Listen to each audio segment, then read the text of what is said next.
વધુ એક મહત્વના સમાચાર સામે નજર કરીશું તો દ્વારકા જિલ્લામાં ખાબકેલા ધોધમાર વરસાદના પગલે લોકોની વહારે કોંગ્રેસ પહોંચી છે।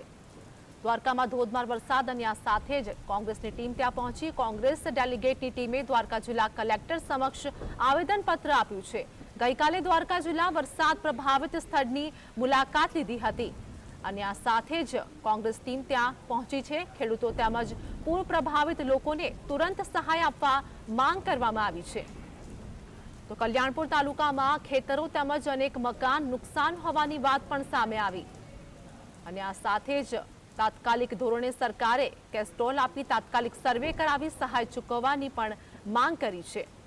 તો દ્વારકા જિલ્લામાં ખાબકેલા ધોધમાર વરસાદના પગલે લોકોની વહારે કોંગ્રેસ પહોંચી હતી અને આ સાથે જ કોંગ્રેસની ટીમ ત્યાં પહોંચી। કોંગ્રેસ ડેલિગેટ ટીમે દ્વારકા જિલ્લા કલેક્ટર સમક્ષ આવેદનપત્ર આપ્યું હતું અને લોકોને સહાય મળે તે અંગે પણ તેઓ દ્વારા રજૂઆત કરવામાં આવી હતી।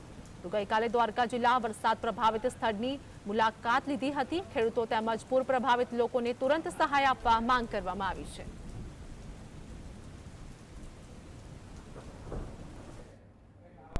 તો આજ મુદ્દે અમારી સાથે અમારા સહયોગી નારણભાઈ અમારી સાથે જોડાઈ ગયા છે। જે પ્રમાણે વાત કરીએ કે દ્વારકામાં ભારે વરસાદના કારણે લોકોને સહાયતા મળે તે અંગે હવે કોંગ્રેસ ટીમ પણ ત્યાં આગળ જોવા મળી, તેઓ દ્વારા રજૂઆત કરવામાં આવી। શું વધુ અપડેટ?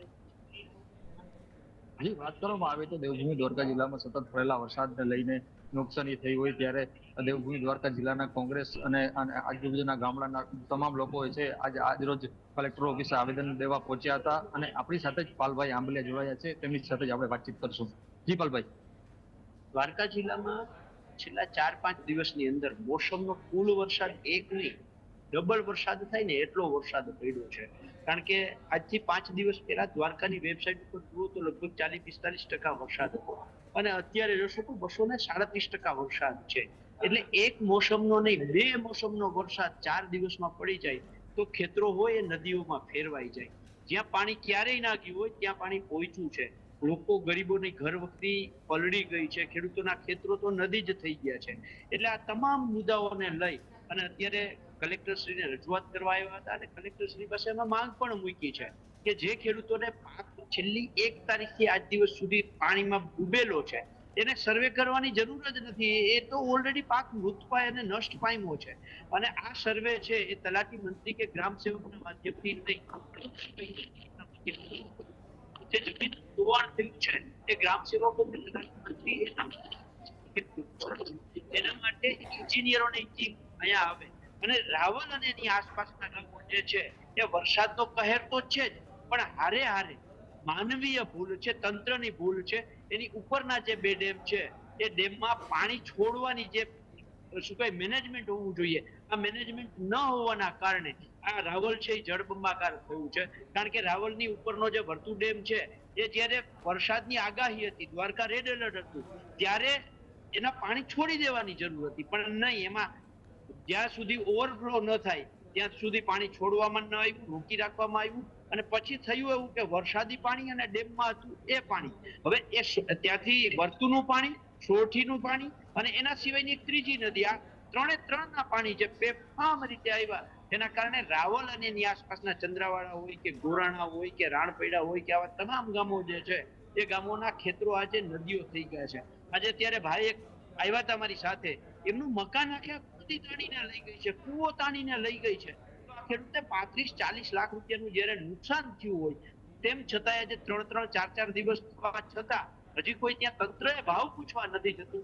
એટલે કલેક્ટર શ્રી પાસે આવીને કહેવું પડ્યું છે કે તાત્કાલિક સર્વે કરાવો અને જે નિષ્ણાંત માણસો છે એમના દ્વારા સર્વે કરાવવામાં આવે।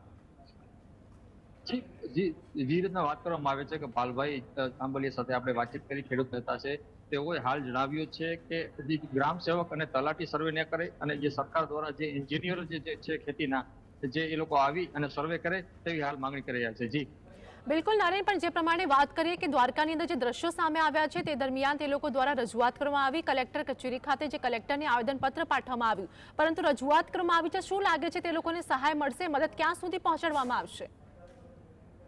જી, વાત કરવામાં આવે તો કલેક્ટર દ્વારા એવું કહેવામાં આવ્યું છે કે 24 કલાકમાં જ એનું એક્શન લેવામાં આવશે અને જે બધું સર્વે કરવાનું છે સર્વે કરી અને તાત્કાલિક તેની આખી એન્જિનિયર દ્વારા મંગાવી અને એનો સર્વે કરવામાં આવશે. જી. તાત્કાલિક સર્વે કરવાની માંગ કરવામાં આવી છે. શું લાગે છે કે ખેડૂતો દ્વારા, સ્થાનિક લોકો દ્વારા જે રજૂઆત કરવામાં આવી છે, કલેક્ટરને આવેદનપત્ર પાઠવવામાં આવ્યું, તે લોકોને પોઝિટિવ રિસ્પોન્સ મળ્યો છે કે નથી? જી, વાત કરવામાં આવે તો હાલ તો પોઝિટિવ રિપોર્ટ જવાબ મળ્યો છે. અને વાત કરવામાં આવે તો જે મગફળી હોય છે, મગફળી હાલ જે છે એ પાણીમાં ડૂબેલી હોય અને જે એન્જિનિયર દ્વારા જે સરખી એની તપાસ કરી અને બધા ખેડૂતોને સરખું વળતર મળે તેવી હાલ ખેડૂતોએ માંગણી કરી હતી. જી. જનારેન, અમારી સાથે જોડાવા બદલ, સમગ્ર માહિતી બદલ